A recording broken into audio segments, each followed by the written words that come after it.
Hello, everybody. Welcome to the Mall Talkers. I'm Michael Paskett, aka the Mall Guy, and this is the show where retail and mall pros come to talk shop. In 30 minutes or less, I'm bringing you conversations with the strategists, the operators, and the innovators driving the evolution of malls today. You'll leave with tactics, stories, and trends shaping what malls were, where malls have been, and what they're becoming. So pull up a chair, grab a coffee, and let's talk some malls.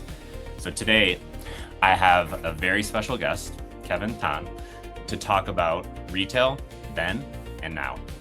He is a former mall COO on the evolution of the mall shopping experience based in Malaysia. I'm going to say, welcome, Kevin. How are you doing? Thank you for having me, Michael. It's been a great honor to be here with you, especially at different time zone. Yes, yeah. It's morning in Malaysia, night over here in Canada. Completely okay, because I know what you've done and where you've been within the mall space. It's very impressive. Would you be able to tell everyone listening a little bit about yourself?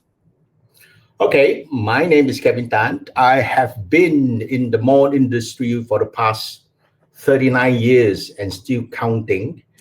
Almost by accident, because I actually formally trained as a hotelier, then accidentally ventured into shopping mall during the time when the mall industry was still at its infant in Malaysia. Yeah. And after 39 years, I've been heading in key positions in some of the popular and famous malls in Malaysia. And I retired from Sunway Pyramid especially, which then was the largest mall group owning several malls and with the net lettable area collectively to the tune of more than 5 million net lettable area. Yeah. So it's a huge responsibility. I'm happily retired now and have my own firm running a consulting or advisory service to some of my clients in Malaysia. Like they say, even though you're retired, you still got to keep on going. Yeah. Always. I will probably never retire. I will always be chipping away. Love the malls. I will say Sunway Pyramid. Have been there. Kudos to you. It's stunning. It's amazing. I went about 2 years ago and it's just jaw-dropping going into it. So very good work within that. Paired with this, I'll just go ahead and dive into it. So you've obviously spent years running Malaysia's largest mall groups as different positions and retiring as a COO. What was the shopper experience you were designing for? So like, what was it that you were building at that time prior to retirement that you were designing the experience for? And how do you measure, or how did you measure that success back then? Right. When I started my career, before I joined Sunway Pyramid, I was actually the COO for another company which has a resort. Yeah.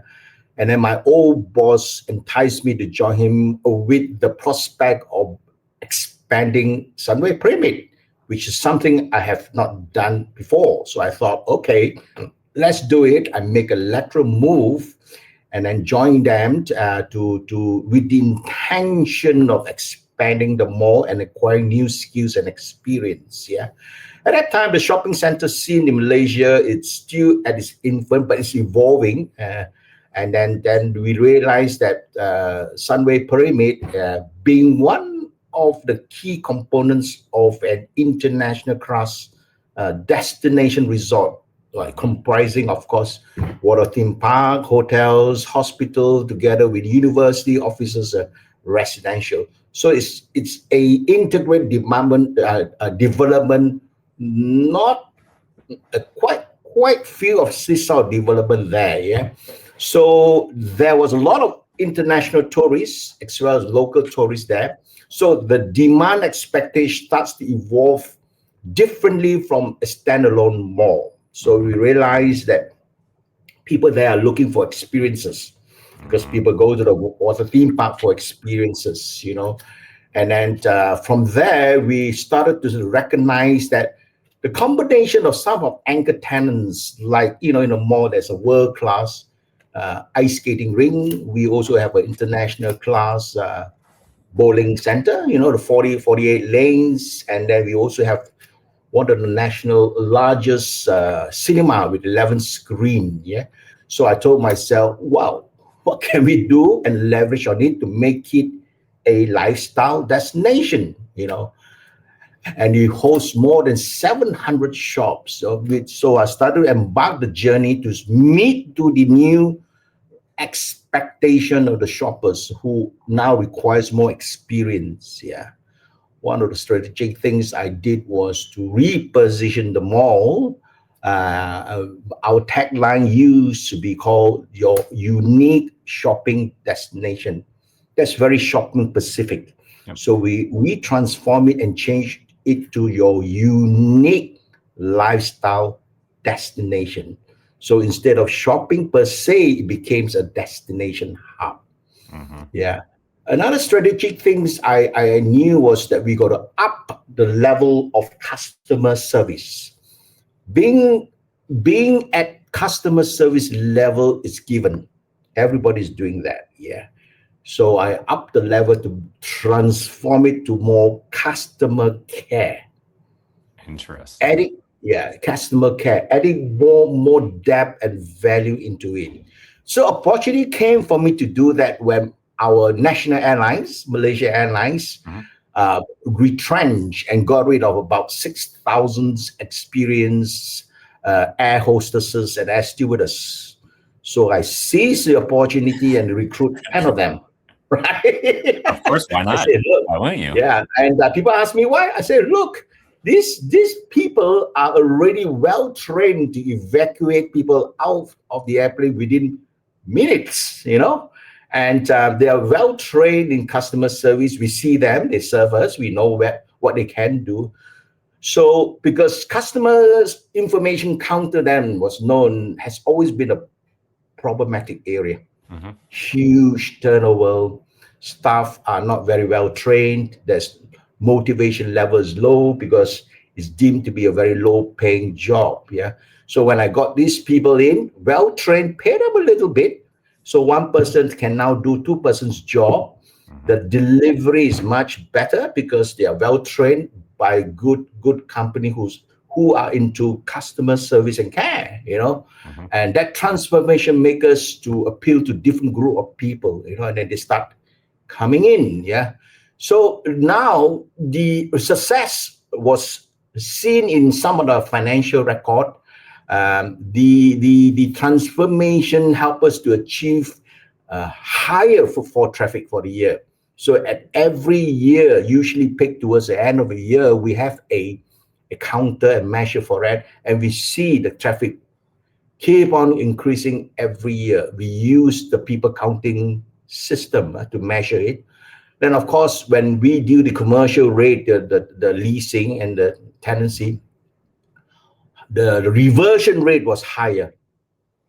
And of course, that would translate to higher average rent per square foot. Excellent. And then technically, if you look at our finance, then they'll bring up our MPI margin. Yeah, and in Sunway Pyramid, we have achieved MPI margin of 75%. 75%. Yeah, that tells the management efficiency in running a mall. Yeah, so remarkably, 75% is a very good achievement, and we've been doing consistently between 70 to 75%. Well done. Yeah, and then of course, as far as tenancy is concerned, we've been always technically full. You cannot say you're 100% all the time. There's turnover. So we are always technically full with a waiting list. Yeah. So that records help us to get GIC, which is sovereign fund in Singapore, to be interested in us. Yeah, and they took a stake out of it, and so we were under we have a JV partner, GIC, and eventually, of course, this asset produced the yield. The REIT was interested, so we was pumped into the REIT institution. Yeah.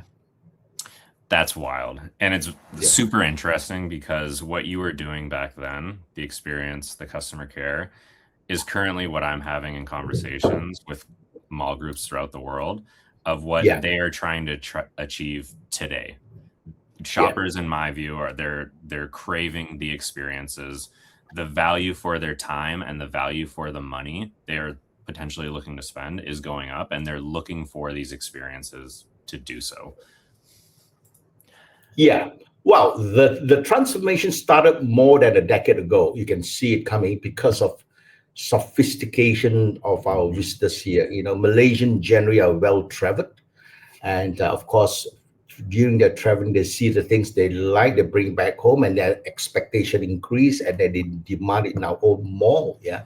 And then Malaysian mall and operators has always been in tune with the trend. Yeah. And then first started off, we were looking up to Singapore. They were Naturally. a bit ahead of us then. Then eventually, somehow in recent decade, Bangkok, Thailand seems to be now, Yes. pushing ahead and always at 2 notches up against us. So we are always looking towards Bangkok for inspiration. Yeah. And I tell you, they're doing a marvelous job creating new trends and new innovative concept. Yeah. Yeah. I can definitely agree with that. I've been to Bangkok 3 times for different clients on my own, traveled to all the malls. I was actually like Central Patana. They had just opened up Central Park in Bangkok. Just mind blowing what they're doing and what they have going on. Yeah. One question that I do have for you. So what is the biggest shift that you've seen in what shoppers want and expect from a mall or to visit a mall these days? Yeah. Well, in Southeast Asian region, especially Malaysia, Malaysia is experiencing increasing growth and wealth. That tells some things and has great positive impact in their spending and consumerism. Yeah. So this trend tends to provide higher disposable income, of course, thus increasing consumption. Yeah. So the market got sophisticated because now Malaysian, they're widely traveled. They have a very powerful passport, one of the top 5 powerful passport in the world, where you can gain access to many different countries. Yeah. Of course, the standard and expectation of these visitors or customers increase. They expect good quality standard. Of course, they are now expecting high standard in health and safety. They like varieties of offerings, and also they're very particular now into customer care. Customer service no longer because they reckon that's given standard. Yeah. And sorry, I got to turn off. And of course, they want their business, their custom to be rewarded, to be taken care of. So they need loyalty program scheme. And recently, of course, the experiential bit above transaction. Yeah. So this has quite changed in this part of the world now. So everybody goes there with this level of expectation. And of course, the operator has to now up the game to meet what they expect. Yeah. Without question. And from what I've seen, like Malaysian malls specifically, but Southeast Asian malls as well, they've always operated differently from Western malls of what they're providing, the experiences they're giving. What do you think the rest of the world could learn about the shopper experience from this perspective of Southeast Asian malls doing it differently? Well, during my career, I've got the opportunity to visit a lot of countries across the world, North America, Europe, and of course in Asia, particularly in Singapore, Bangkok, Manila, and all these things. So I've seen a lot of different types and formats of mall. My first impression when I went to North America and Europe was that the malls there were built on different assumptions, relating to climate and culture, how some of the customers' behavior, and of course the urban structure. So the differences were not just only physical; they were also shaped how the mall operates, curated, and experienced. And these are some of the few differences I've seen. For the malls in the Western world, like US, the UK, and Australia, primarily the mall was their very retail-driven destination. Yep.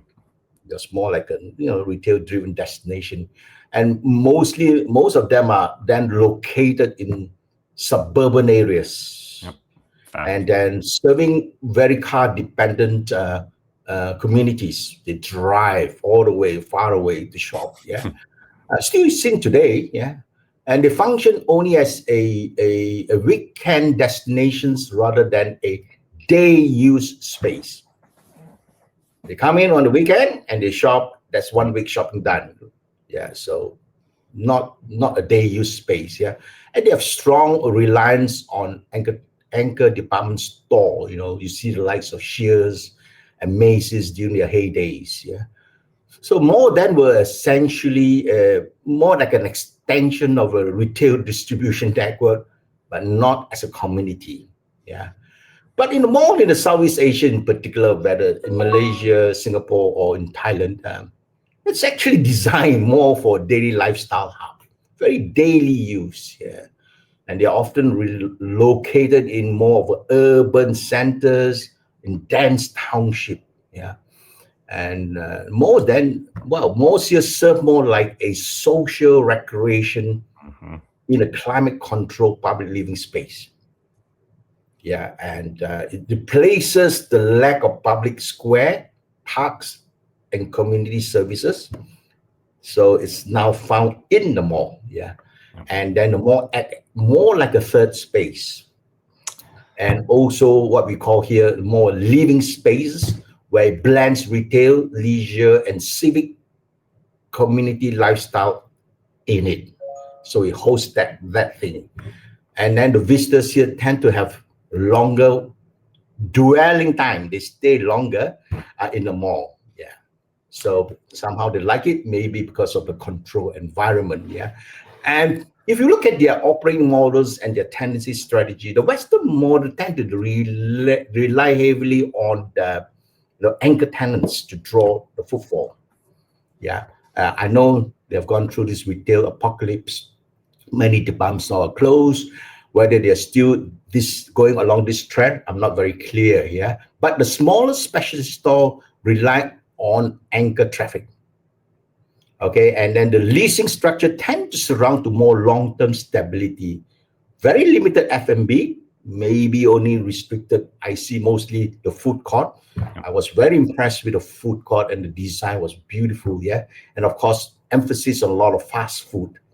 Yeah, and entertainment-wise, you see cinemas, and maybe occasionally a bit of arcades. So that's what I see. But in the Southeast Asian model, we are more like less anchor dependent. Yeah, instead we distribute the traffic drivers differently. Yeah.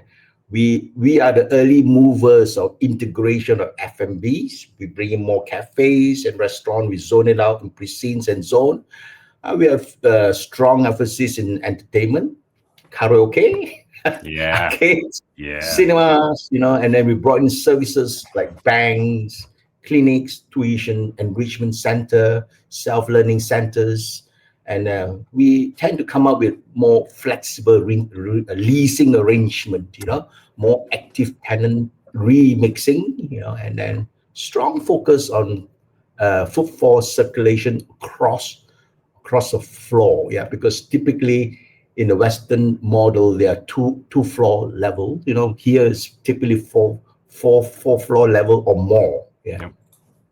So the Asian, this part of the world mindset of the operator is more to keep the people inside longer, spending across categories. So we tend to keep them in longer and then allow them to spend across all categories. Of course, the climate and design influence a lot, in the Western models because of the climate control, seasonal usage patterns still matters. More open format because in a milder climate you can afford a lot of glazing glasses around the mall, and then there's less urgency for people to want to escape the weather daily. Yeah. Yeah. Oh yeah. But in the Southeast Asian model, of course, we need the full air conditioning for obvious reason, yeah, and that becomes a critical competitive advantage. So hot, humid, and of course the rainy season make them more like a daily refuge, where people come to take refuge against the weather, the natural element, yeah, and then it becomes now a default meeting place to rendezvous because we have created a very conducive environment, yeah. Huge design emphasis on large atriums. So if you come to malls here, atriums are huge. Not only one, Sunway Pyramid have four, things like that. Wow. Of course, we place and design the escalator to be in very high visible area, so you can see a lot of traffic movement and activities. Yeah?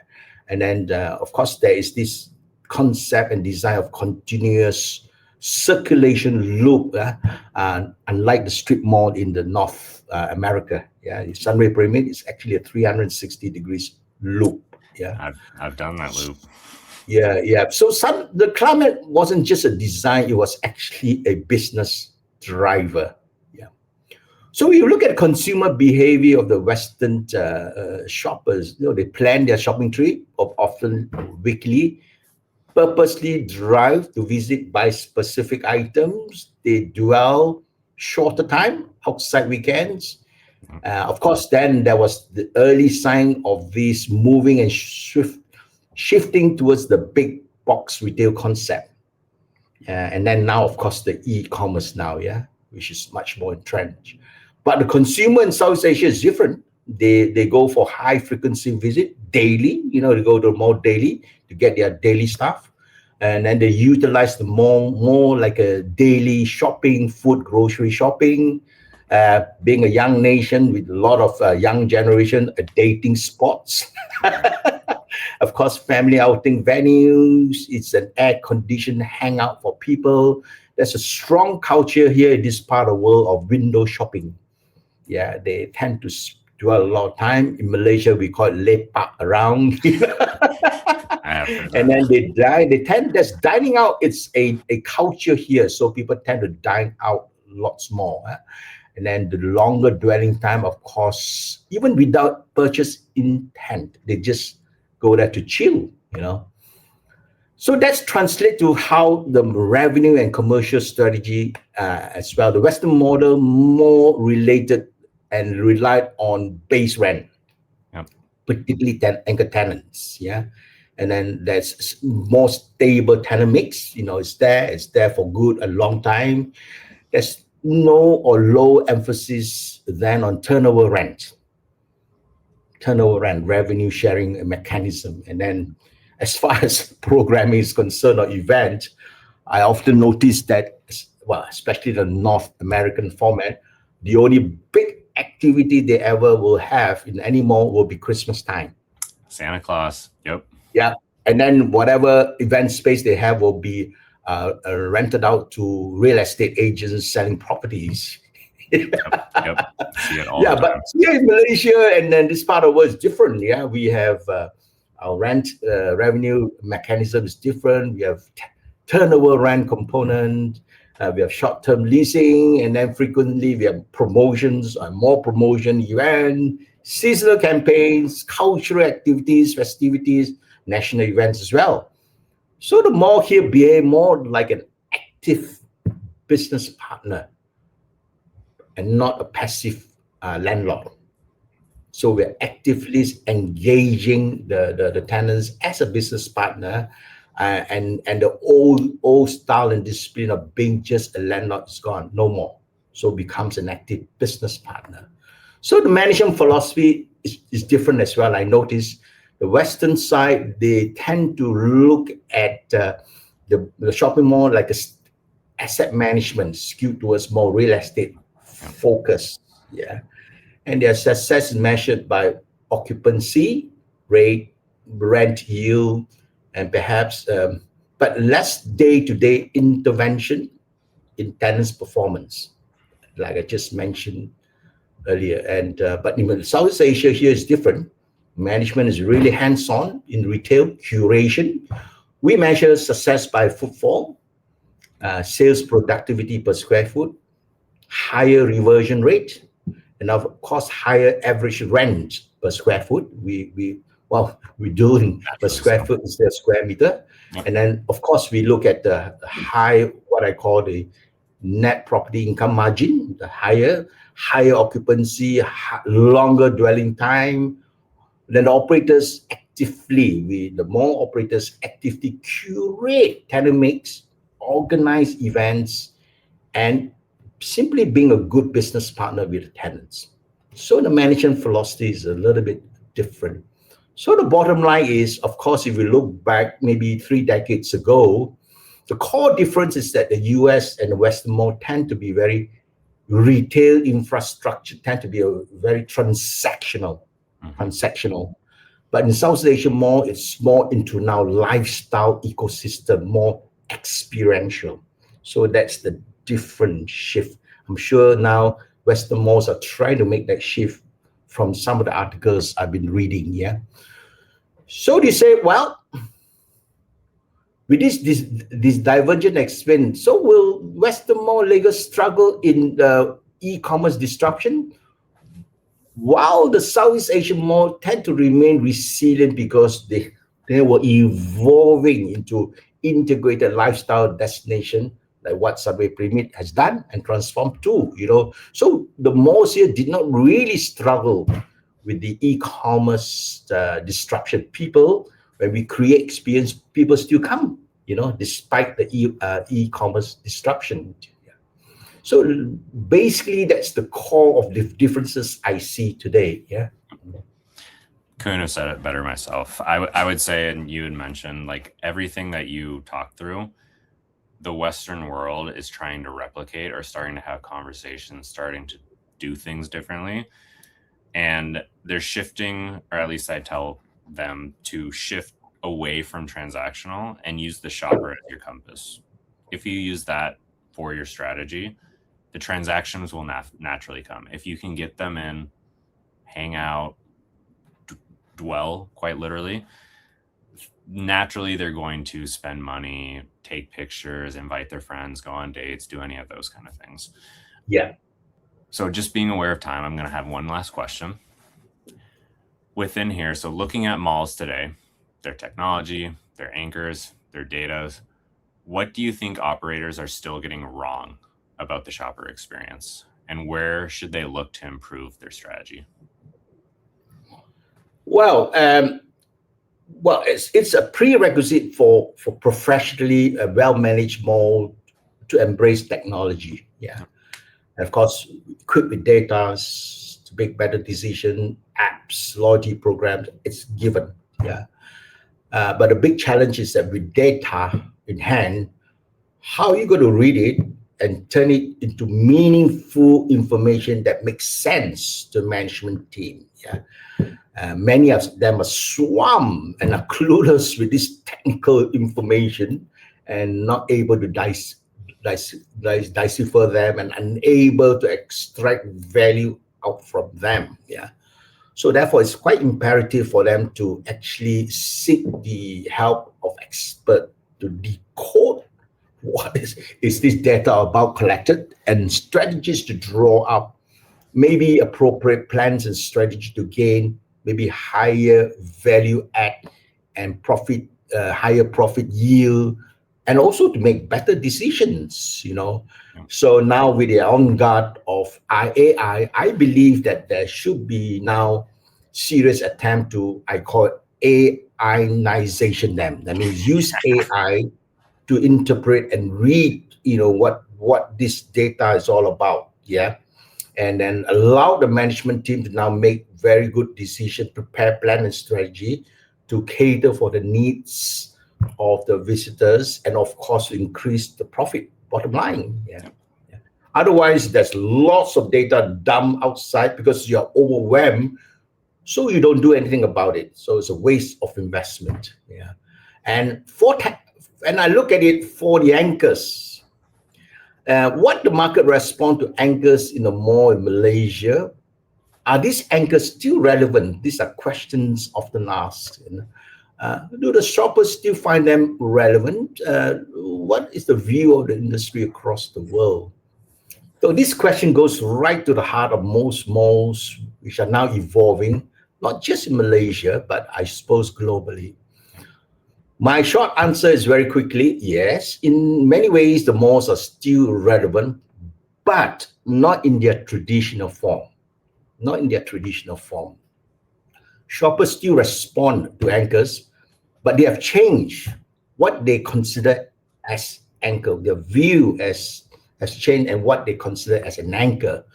Well, the traditional role of malls, anchors was when the mall was built on historically anchored tenants, like the likes of department store, hypermarket, cinemas. They were then looked upon as traffic generators. Yeah, credibility signal. That means if a big brands commit, others will follow. And then lease stabilizer, because they take long lease, they are long term, and financially they are relatively strong tenants. They were important because developer then tend to subsidize heavily for their rent. Yeah. And anchors are all cheap rent in prime space, yeah. And the smaller tenants depend on their spillover traffic. So in simple words, those days when you don't have an anchor tenant, you don't have a mall. The rest of the tenants won't come unless you have an anchor tenant. But the market response in Malaysia today is different now. It's now the reality on the ground in markets that Malaysia, especially this part of the region, is now matured, actually oversupplied with malls, especially in the Klang Valley. Yeah. So the key observation, I noticed that anchor tenants' failure are visible. Yeah. So there are some closures, downscaling of players likes of Parkson, one of the major players in Malaysia. We have Metro Jaya, and of course, recently MBO Cinema closed down completely. They closed all their outlets. And then we have other cinemas operating that's downsizings like GSC. We have a hypermarket called Lulu Hypermarket that fully existed in Malaysia last year. So why is this happening? Is because of underperformance and tough competition, yeah, and of course the high operating costs and rental. And for them, Lulu fail is because of strong presence of incumbent like Eon, Mappedin, and Lotuses, yeah, and also because of shopper shifting behaviors. So where now it's less of a destination shopping and more of a purpose-driven visit for F&Bs, groceries, leisure, dining, and things like that. So now experiential events, activities are more greater in emphasis than products, transaction. So consumer tend to prioritize more lifestyle, dining, wellness, and socializing. So their needs and behavior has changed. So if you ask me if anchor tenants still relevant in Malaysia, I would say it's a yes and a no, yeah? Yes, but only if they are the right anchors. Today, successful anchors in Malaysia are for grocers and daily needs, Eon, Jaya, Village Grocer, and then we have F&B clusters, food halls, entertainment and family with the likes of cinema, arcades, education, ice rinks, bowling alleys.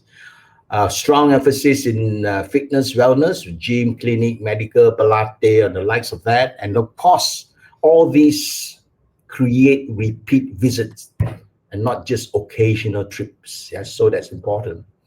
No, if they are traditional department store. What is the traditional department store? Too broad, not price competitive versus the e-commerce, not experiential. So this results in declining relevance and footfall. And this really affected the media tier mass market segment of the department store. These are players like Parkson, have seen a lot of stores closing down recent time. Metro Jaya, and Isitan in the Malaysian operations. So the market reality for them is these are the challenge group. Yeah, they have issues of being too broad and undifferentiated in their merchandise. They have issues on heavy reliance on consignment brands and aging stores environment in many locations. They're not invested in fit out, to make it fresh looking. And now they have suffering from weak identity versus those specialty retailers which are strong in branding and ID. For the case of Paxson, they're still the largest footprint, but many underperforming outlets. Their closures, their downsizing in weaker malls. Metro Jaya reduced presence significantly, struggling to be relevant. Yeah. Of course, Isitan is a bit more resilient due to the Japanese positioning. Yeah.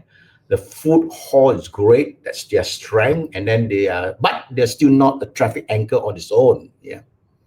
We have now a new category, the premier, a more niche, more resilient, but not traffic driver. Sogo KL, and of course the Cebu in the change, TRX. Yeah.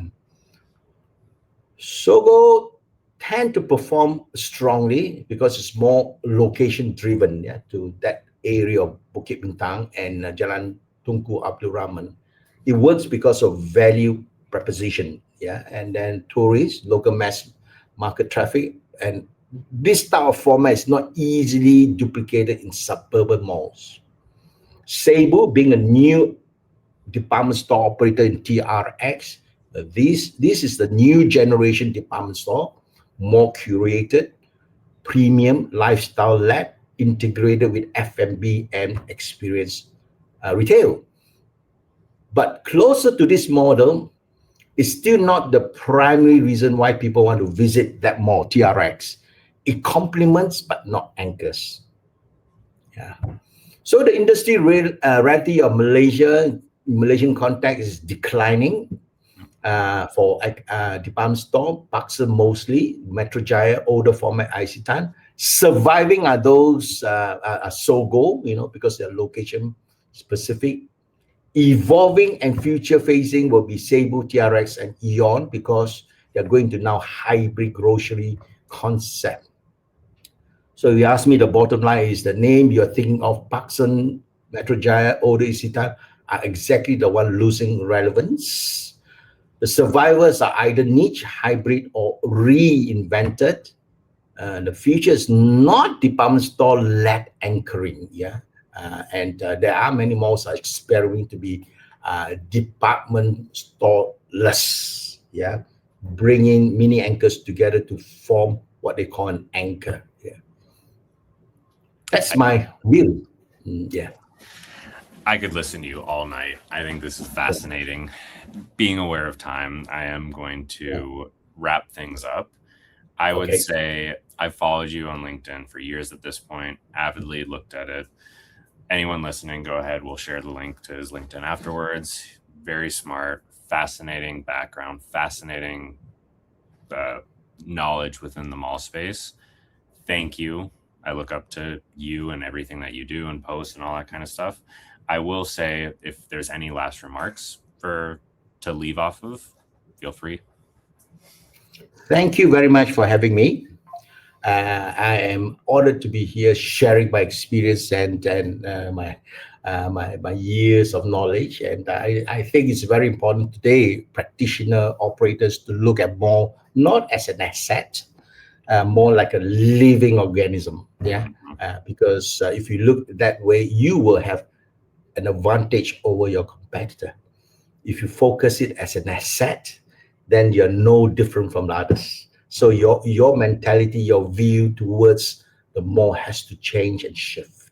That will give you an edge. Well said. Absolutely brilliant. Thank you again. It's been a fantastic conversation. Fantastic listening to you. You are brilliant within that. And to all the listeners, thank you again. We'll see you next time. Thank you for having me. Nice to have two Michaels here. We have Michael in the back. He's one of our producers. Thank you again.